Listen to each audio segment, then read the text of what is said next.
Assalamualaikum, hai teman-teman. Perkenalkan, nama saya Meiza Zaharani dengan NIM 2301020012, mata kuliah Organisasi dan Arsitektur Komputer. Nah, di sini saya akan menjelaskan sedikit materi mengenai struktur dari CPU. Yang pertama kita akan membahas mengenai pengertian CPU. CPU ini merupakan kepanjangan dari Central Processing Unit yang merupakan komponen penting dalam sistem komputer. Nah, teman-teman, CPU ini tersusun dari beberapa komponen. Yang pertama ada Arithmetic and Logic Unit atau ALU, yang kedua ada Control Unit atau CU, yang ketiga ada Register, dan yang keempat ada CPU Interconnection. Kita akan membahas terlebih dahulu mengenai ALU. ALU ini merupakan salah satu komponen CPU yang tugasnya untuk menjalankan perintah dari CPU itu sendiri. Selain itu, ALU juga berfungsi untuk melakukan semua perhitungan aritmatika. Dia terdiri dari dua unit aritmatika. Yang pertama ada unit aritmatika, kemudian ada unit boolean. Kemudian kita akan membahas mengenai control unit. Control unit ini merupakan bagian dari prosesor yang tugasnya untuk mengendalikan perangkat yang terpasang di personal komputer dari alat input, hasil, serta penyimpanannya. Selain itu, ia juga mengambil instruksi-instruksi dari memori utama dan menentukan jenis instruksi tersebut. Nah, untuk teman-teman ketahui, control unit ini mengirim dan menerima sinyal kontrol dari perangkat komputer yang lainnya. Selanjutnya adalah register.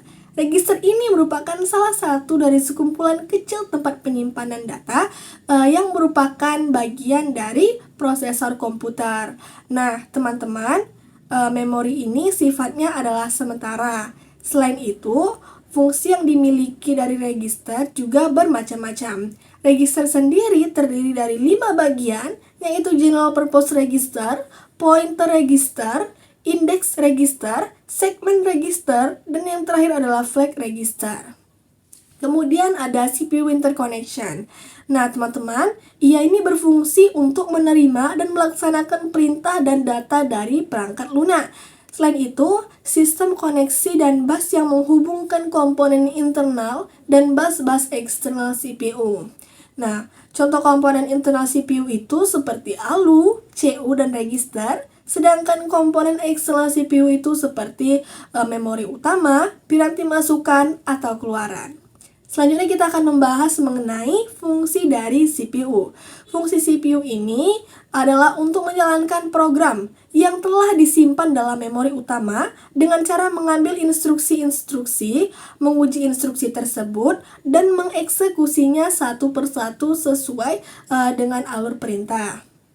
Kemudian, teman-teman, proses eksekusi program ini dengan cara mengambil pengolahan instruksi yang terdiri dari 2 langkah, yaitu yang pertama ada operasi pembacaan instruksi atau biasa disebut dengan fetch, kemudian ada operasi pelaksanaan instruksi yang biasa disebut dengan execute. Selanjutnya, siklus instruksi. Ia terdiri dari 2 siklus, yaitu siklus fetch dan siklus instruksi. Kita akan membahas mengenai siklus fetch eksekusi. Nah, siklus ini merupakan pengambilan data ke memori atau ke register. Nah, pada setiap siklus instruksi itu awalnya membaca instruksi dari memori. Terdapat register dalam CPU yang tugasnya untuk menghitung dan mengawasi instruksi selanjutnya yang biasa disebut dengan program counter atau PC. Nah, PC ini akan menambah satu hitungannya setiap kali CPU membaca instruksi-instruksi tersebut. Selanjutnya, instruksi yang dibaca akan dibuat dalam register instruksi atau IR. Nah, teman-teman, instruksi inilah yang akan dibuat ke dalam bentuk kode-kode biner yang dapat diinterpretasikan oleh CPU. Selanjutnya, akan dilakukan aksi yang diperlukan. Kemudian ada siklus instruksi. Yang pertama ada Instruction Address Calculation atau IAC, yaitu ia mengkalkulasi atau ia juga menentukan alamat instruksi berikutnya yang akan dieksekusi.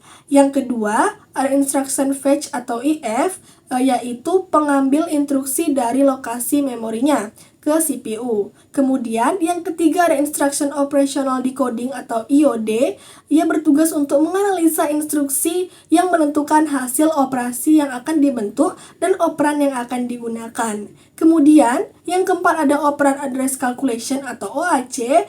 Ia berfungsi untuk menentukan alamat operan. Ini dilakukan jika melibatkan referensi operan pada memori. Selanjutnya, yang kelima ada operand fetch, yaitu mengambil operan dari memori atau dari modul I/O. Kemudian yang keenam ada data operation atau DIO, yaitu membentuk operasi yang diperintahkan dalam instruksi. Kemudian yang terakhir ada operand store atau OS, yaitu ia bertugas untuk menyimpan hasil eksekusi. Selanjutnya kita akan membahas fungsi dan tujuan dari interupsi.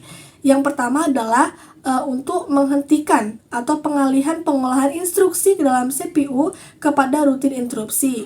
Tujuannya apa teman-teman? Nah, tujuannya agar setiap komponen dapat menjalankan tugasnya secara bersamaan, namun kendali utamanya tetap terletak pada CPU itu sendiri. Selain itu, kecepatan dari eksekusi pun berbeda-beda. Selanjutnya kita akan membahas kelas sinyal interupsi. Yang pertama ada program, yaitu interupsi yang dinyalakan dengan beberapa kondisi yang terjadi pada hasil eksekusi program. Contohnya itu seperti aritmatika, overflow, pembagian nol, dan operasi legal. Selanjutnya ada timer. Timer itu interupsi yang dinyalakan pewaktuannya dalam prosesor. Nah, teman-teman, sinyal dari prosesor ini memungkinkan sistem operasi untuk menjalankan fungsi tertentu secara reguler. Kemudian yang ketiga ada I/O, yaitu sinyal interupsi yang dinyalakan oleh modul I/O sehubungan dengan pemberitahuan kondisi error ataupun penyelesaian suatu operasi. Kemudian yang keempat ada hardware failure, yaitu interupsi yang dinyalakan oleh kegagalan daya. Kemudian kita akan membahas sistem operasi kompleks atau interupsi ganda multiple interrupt. Misalnya ketika komputer akan menerima permintaan interupsi saat proses pencetakan dengan printer selesai. Nah, teman-teman, di samping itu juga dimungkinkan dari saluran komunikasi akan mengirimkan permintaan interupsi pada setiap kali data tiba. Ia bisa mengambil dua buah pendekatan untuk menangani interupsi ganda ini. Kemudian kita akan membahas mengenai pendekatan interupsi ganda. Di sini terdapat dua pendekatan interupsi ganda, yaitu pendekatan yang pertama yang biasa disebut dengan pengolahan interupsi secara berurutan atau sekuensial. Kemudian yang kedua ada pengolahan interupsi bersarang yang mendefinisikan prioritas bagi interupsi. Nah, sekian penjelasan dari saya. Semoga bermanfaat untuk teman-teman semua. Saya akhiri dengan Assalamualaikum warahmatullahi wabarakatuh.